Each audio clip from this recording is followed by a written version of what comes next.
Oke, ini beberapa persiapan atau perlengkapan yang harus disiapkan. Barusan itu adalah castingnya, bahan mentahnya, ini tali rapianya, ini adalah ropingnya.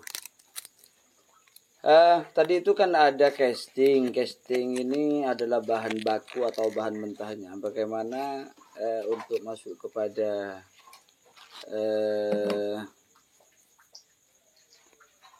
pengadukan, maka bag yang sudah disediakan atau ember yang sudah disediakan diisi air dengan perkiraan kira-kira sampai berapa, maka diisilah dengan casting sampai air ini tidak kelihatan.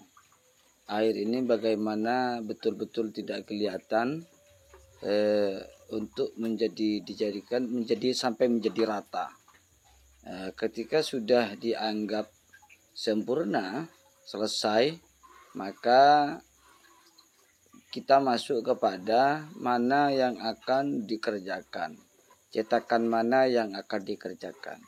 Ini yang diambil posisi yang pertama adalah ini model S dengan lebar 12 cm. Dan yang satunya ini adalah model Kiki, sama juga 12 cm. Yang dimaksud 12 cm ini adalah lebarnya. Kalau panjangnya ini rata-rata lebih dari 2 meter. Ada 2 meter 10, ada 2 meter 5, paling kecil 2 meter 5. Yang dijual ke orang itu menyampaikan ini 2 meter karena 5 atau lebihnya dari 2 meter ini adalah bagian dari potongan. Sebelum tadi itu dituangkan kepada cetakan ini, maka cetakan ini harus dikasih pelicin. Pelicinnya beraneka ragam, bisa menggunakan blue band, bisa menggunakan oli, atau bisa menggunakan minyak letek. Ini sudah diaduk oleh masternya, ialah Bang Sodik. Ini sudah diaduk sama Bang Sodik. Adukan itu biar betul-betul rata. Setelah diaduk dan rata, maka masuk kepada penuangan.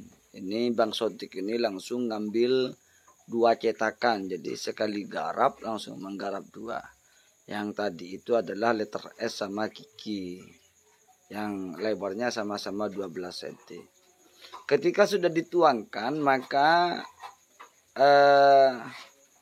hasil adukan casting tadi itu kepada kecetakan ini harus betul-betul rata.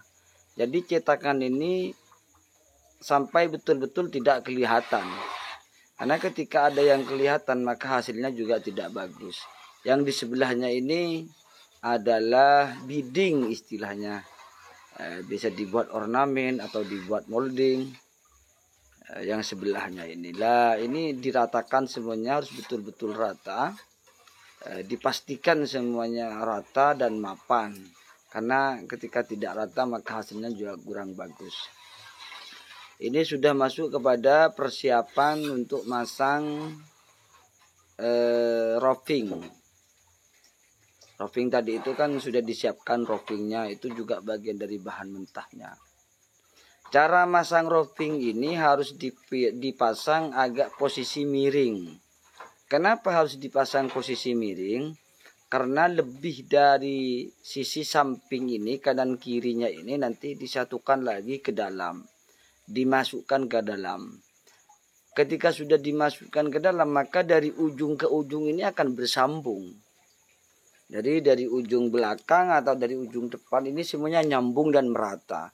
Ketika sudah nyambung dan merata, maka sulit untuk patah. Ini sudah karena rovingnya sudah dipasang, maka dikasih sisa tadi, karena ketika dituangkan tadi itu tidak langsung dihabiskan, dipasang separuh, diratakan, dipasangi roving. Setelah dipasangi roving, di sisa itu dipasangi di atasnya roving. Jadi roving ini betul-betul posisi di dalam. Nah ini kan sudah dari ujung ke ujung, sisa dari sisi samping tadi itu sudah dimasukkan ke dalam. Jadi semuanya menyatu dan nyambung. Nah itu sudah dimasukkan ke dalam. Nah, itu sudah hampir selesai pekerjaannya. Nah, itu sudah disatukan. Sudah dimasukkan semuanya. Tadi itu kan ada tali rapiah. Itu sudah mau dipasang tali rapiahnya. Tali rapiah ini kegunaannya untuk apa? Tali rapiah ini kegunaannya untuk menggantung, untuk mengeringkan. Karena kalau tidak di posisi tidak digantung dan posisinya tidak rapi, maka hasilnya itu nanti agak bengkok. Hasil listnya ini agak bengkok, maka harus ditaruh di tempat yang betul-betul posisinya lurus. Ini karena sudah yang terakhir, untuk persiapan yang terakhir ini tadi itu kan sudah mulai agak kering, maka ini untuk pemerataan yang betul-betul rata. Untuk apa diratakan ini? Bagaimana posisi nanti ketika sudah kering dan posisi pemasangannya ini biar bagus. Jadi ketika sudah dipasang nanti dikasih lem, hasilnya ini langsung bagus. Ke tukang pasangnya biar lebih aman. Mudah-mudahan bermanfaat. Kita berjumpa lagi di video selanjutnya.